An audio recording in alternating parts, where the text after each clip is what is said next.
Question suivante de Hamdi Nejima. Bonsoir, je vous soutiens, mais que répondre aux gens qui disent que vous avez fricoté avec des escrocs, Pasqua, Chirac? Alors d'abord, je n'ai pas fricoté. Enfin, je ne sais pas ce que ça veut dire fricoter. J'ai été sous les ordres de Jacques Chirac, comme d'ailleurs au passage 65 millions des Français. C'était le président de la République. Bon. Donc moi j'étais un haut fonctionnaire et j'étais en cabinet ministériel. Bon. Et tous les fonctionnaires étaient obligés d'obéir au chef de l'État et au gouvernement. Voilà. C'est comme aujourd'hui, tout le monde est obligé, peu ou prou, d'obéir au gouvernement dirigé par comment s'appelle-t-il déjà, parce que ça change tellement, M. Cazeneuve, et au président de la République, M. Hollande. Voilà, c'est comme ça. Donc je n'ai pas fricoté. Deuxièmement, escrocs, je ne sais pas si c'était des escrocs spécialement.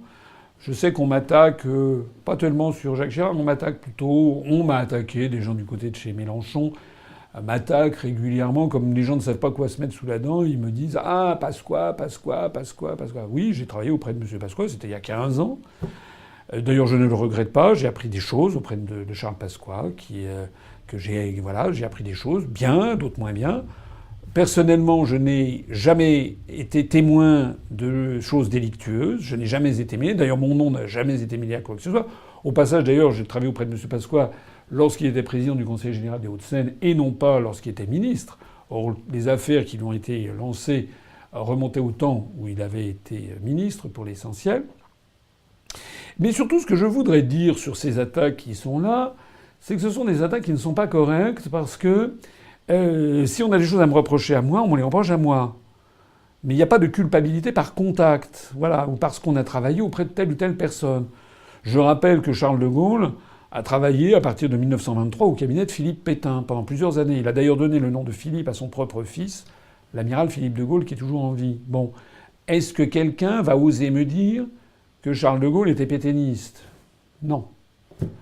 De la même façon, M. Mélenchon, dont un certain nombre d'entourages lancent ce genre de boule puante contre moi, M. Mélenchon a été très proche de François Mitterrand.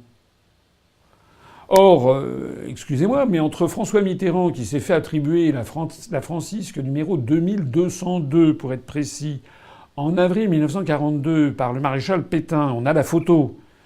Pour avoir d'ailleurs cette Francisque, il avait fallu que François Mitterrand fasse don officiellement, qu'il dise « je fais don de ma personne au maréchal Pétain » comme lui-même a fait don de sa personne à la France. Il a fallu qu'il le demande, il fallait qu'il ait deux parrains. Je rappelle donc que M. Mélenchon a été très proche de François Mitterrand, comme d'ailleurs François Hollande aussi, à une époque où François Mitterrand non seulement était un ancien détenteur de la Francisque, mais aussi François Mitterrand, à l'époque où il était président de la République, protégeait René Bousquet, l'auteur de la rafle du Veldiv. Il le protégeait sérieusement même. Voilà. Donc est-ce que ce serait correct d'incriminer François Hollande ou Jean-Luc Mélenchon en leur disant « vous avez fricoté avec quelqu'un qui protégeait l'auteur de la rafle du Veldiv et qui s'est fait attribuer la Francisque ». Non. Moi, je ne le fais pas parce que je trouve que ça ne serait pas correct. Parce que les gens d'abord évoluent, parce que, encore une fois, la culpabilité ne se transmet pas par un contact. C'est pas comme la scarlatine. Voilà. Donc moi j'attends et j'aimerais que M. Mélenchon demande à ses troupes de mettre un petit peu le bémol sur ce genre d'attaque, qui ne le grandissent pas plus que les gens qui l'entourent.